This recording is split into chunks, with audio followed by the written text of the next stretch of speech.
Goldstein finds a cutter in front. It's Kirst. He gets leveled. Now we get a flag. Oh, wow, that was clean. CJ Kirst, it looked like, caused this collision. Regardless, he's hurt. CJ Kirst is one of the greatest college lacrosse players of all time, but this was the toughest matchup he's ever faced. In this loss to Penn, which effectively ended his 2024 season at Cornell, Kirst failed to score a single goal, something that rarely happened before this matchup and hasn't happened since. So how did Penn's defense shut him down? The answer was Brendan Lavelle. In this matchup, Kirst and Lavelle traded haymakers for 60 minutes like two heavyweight fighters going head-to-head for a full 12 rounds. Every step of the way, Lavelle matched Kirst's feet, disrupted his hands, and most memorably, rivaled his physicality. By the end of this game, Kirst was battered and covered in his own blood. CJ is made of steel. This is a guy who's blood taken all over his jersey. Look at all the blood. A beating in this game. While Kirst deserves credit for his grit, Lavelle ultimately won the matchup. But as Ivy League rivals, we knew these two would eventually meet again. Would Kirst win a rematch? We finally got that answer on March 29th of this year. But before we dive into the 2025 rematch, let's finish setting the stage on Kirst versus Lavelle. CJ Kirst is the NCAA record holder for career goals and was a star since the day he stepped on campus at Cornell. He was a 5-star recruit coming out of high school, and he had well-known older brothers Connor, Colin, and Cole, each of whom now play at the professional level. In 2022, his first college season, Kirst was named Ivy League Rookie of the Year and powered Cornell to an appearance in the national championship. The following year, he was a Tewarton Award finalist and won the Turnbull Award for Best Attackman in the country. By 2024, Kirst had fully grown into his 6-foot 2-inch frame and bulked up to 210 pounds. He was named first-team All-American despite his season coming to a premature end versus Penn. While Kirst was a known commodity coming into college, Brendan Lavelle had to make his name. He was only a 3-star recruit coming out of Rye High School in New York, where he was a captain of both the football team as a defensive back and the lacrosse team as a long pole.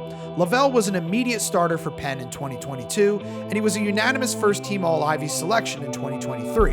But his breakout moment on the national stage didn't come until 2024, when he shut down reigning Tewarton Award winner Brennan O'Neill in a shocking upset over then number 1 Duke.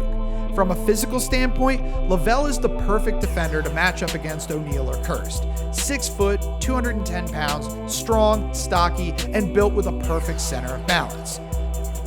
Before this season, Lavelle switched his jersey number from 46 to 41, which is traditionally worn by the best defenseman at Penn. Shortly after the 2024 PLL draft, ESPN analyst Paul Carcaterra released a way too early 2025 big board.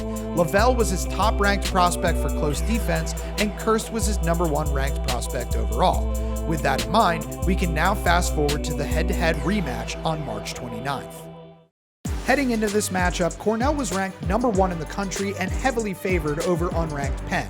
And the talent difference between the two teams was pretty clear early on, as Cornell jumped out to a 7-1 lead in the first quarter.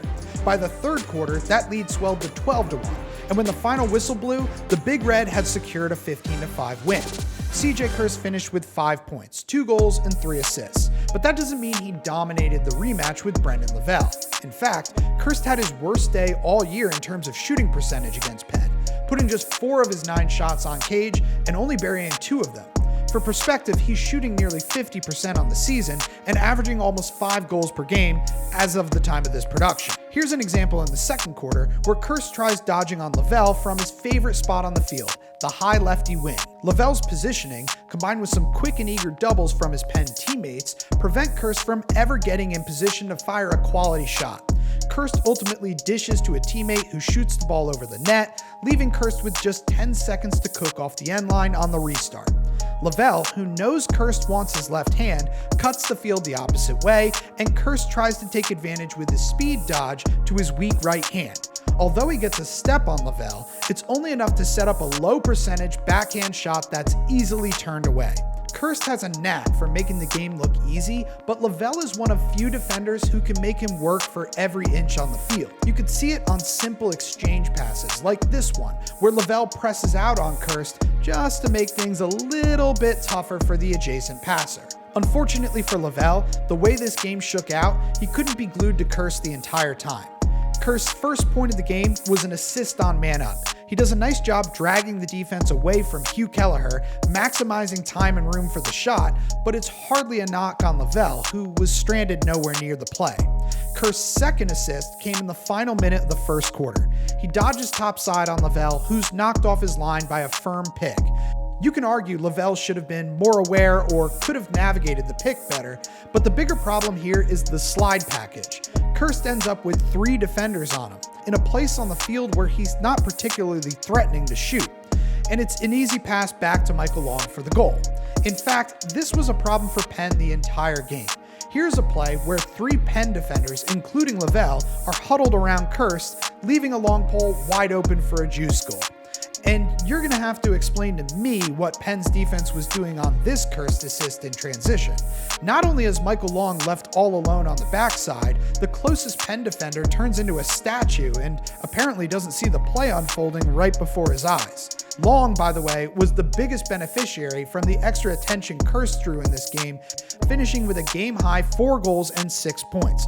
It's worth noting, Long didn't play in the 2024 Ivy League Semifinal due to injury. When it comes to Kirst's 2 goals against Penn, the first one was not Lavell's fault. He was in coverage on Ryan Goldstein, a questionable decision to switch up the matchup, and Kirst was able to sneak open on the back pipe for the feed from Willem Firth. The second one, however, was definitely on Lavell. Although the play starts with Lavell playing great defense on Kirst at X, he gets a little too aggressive after Kirst passes it off. Lavell is marking Kirst on the crease, but when Long sweeps across the top, Lavell slides early, leaving Kirst all alone, and Kirst buries the lefty step down before the second slide arrives. That was the easiest look Kirst got all day, and it was a result of Lavell stretching to create a takeaway. There were only a handful of times throughout the game where Kirst took a direct run at Lavell one-on-one, and you can see on this one, Lavell stripped him pretty easily, and if you keep watching, you'll see he disrupts 2 other Cornell players to ultimately win back possession. Here's another example where Kirst dodges from an unusual starting point, can't get the look he wants against Lavell, and decides to move it. Overall, Kirst wasn't pressed to make plays one-on-one against Lavell in this rematch because the game wasn't close. We've seen in tighter games this year, like the ones against Brown and Richmond, where Kirst had to take over his matchup and go get a bucket himself. Instead, against Penn, we witnessed the impact Kirst can have on a game when the entire defensive game plan is designed to stop him, leaving the rest of Cornell's loaded offense to have their way with an overmatched opponent. In the end, Kirst and Lavell clearly share a mutual respect for each other. Lavell knows what Kirst's tendencies are as a dodger, and Kirst is well aware of what Lavell is capable of if he pushes the matchup too far.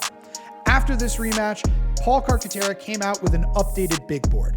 Kirst remained at the top, while Lavell slid from the 4th slot to the number 11 overall prospect, which puts him on the cusp of being a first-round talent. But if Kirst is the clear number 1 pick in the 2025 PLL draft and a generational talent with the potential to terrorize the league for the next decade or longer, every team should consider adding a defender who knows what it takes to knock Kirst off his game. Over the last 2 years, there's only one player who's done that, and that's why Brendan Lavelle shouldn't be overlooked as the first long pole off the board in this year's draft.